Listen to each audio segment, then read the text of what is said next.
Asma, welcome to Let the Quran Speak. Thank you, Safiyyah. Now, we live in a time in which romantic relationships, being with somebody, is very much a priority, and we see it in movies, we see it on TV, everywhere, right? Yeah. There's always this interest, and you're seen as good and doing something good if you're in a relationship, right? Yeah. So if you're not, it can often seem as if something is wrong with you. Right? Yes. So how does a person deal with that feeling that, I'm not good enough to be in a relationship. I'm not good enough to be married. Well, I think it's a difficult thing because it is a very prominent view. It's a very, it comes through in cultures and traditions and families, as well as in movies and media and so on. And so it is a difficult thing to deal with. I can't say that someone can deal with it instantaneously or in a short period of time even. But I think it's really about stepping back and questioning those narratives, that one is more acceptable or more likable or should be more popular if they are in a relationship, and asking, what does it really mean? What does it really mean to have been engaged or to be married and to have that partner?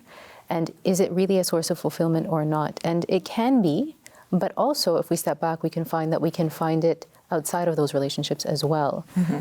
So asking oneself, am I buying into this narrative? Am I following what other people are thinking and telling me to think? Or what's the reality? Can I find fulfillment even outside of that or until I find that? Yeah. I mean, when you think about, for example, marriage or being in a relationship, those can also have really detrimental effects on a person, right? If they're not the right relationship or the right marriage, or even if they are, they can be difficult to manage, right? Exactly. So it's not always a bed of roses if you're in a relationship. No, it's not. And in fact, I think the problem is that we look at life that way, that, it's in stages and you have to, do your elementary school, high school, uni, and then, or whatever, college, and then you go to work or you get married, and then you settle down and you have kids.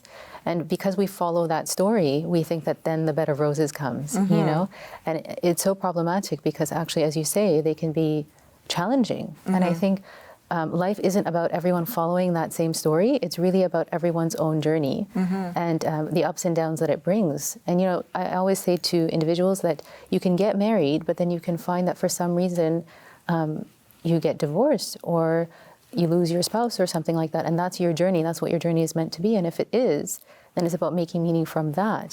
So if you look at life through that kind of narrow tunnel vision lens, then you're ruling out for yourself all of these other sources of fulfillment and happiness. I guess it can be even more difficult if you're in a societal culture that, let's say you're a Muslim and everybody around you, all of the aunties, so as you call it, are saying, why aren't you getting married?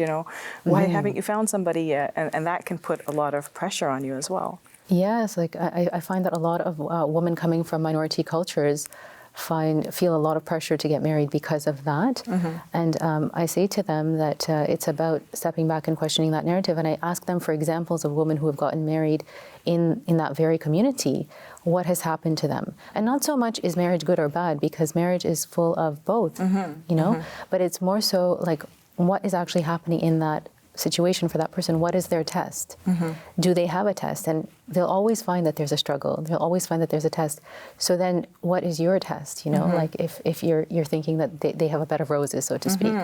Yeah. I met somebody who had some struggles in this respect, and she told me that if she hadn't, so it was with regard to children. So she was trying to have children and she couldn't. And she told me that, if I had children, I wouldn't have been able to advance in my career in this way. I wouldn't be the same person that I am today. Indeed. And, so that really changed my thinking and made me realize, there are all these paths that we can take and we can achieve success in different ways. Indeed. And perhaps what we think is a test is really a way for us to just move forward, Yes, and who are we to say what God wants for us in life, And then when you find that you've advanced in your career, for example, and you've fulfilled a certain role and you've helped people, God meant for those people to be helped by you because you reached that point in your career. So we've got a plethora of stories like this to draw from, to build a new narrative as to what single life can mean and what married life can mean and so on.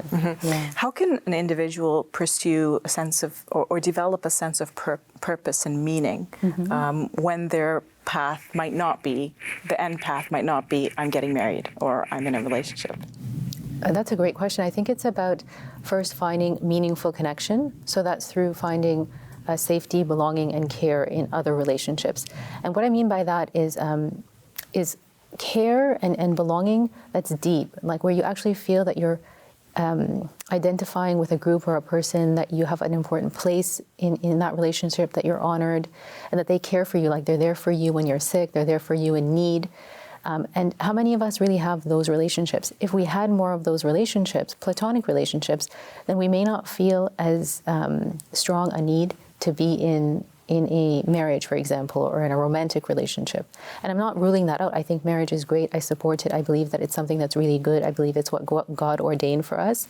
But at the same time, if we can't, it's about building those meaningful connections. And the other is about finding your calling, finding why God meant for you to be here and who He meant for you to serve. And it doesn't necessarily have to be a big calling, but it can be, okay, in this year of my life, what can I do and what am I meant to do to serve humanity, to serve God? Yeah. Thank you for sharing those thoughts, Asma. I really appreciate it. You're very welcome.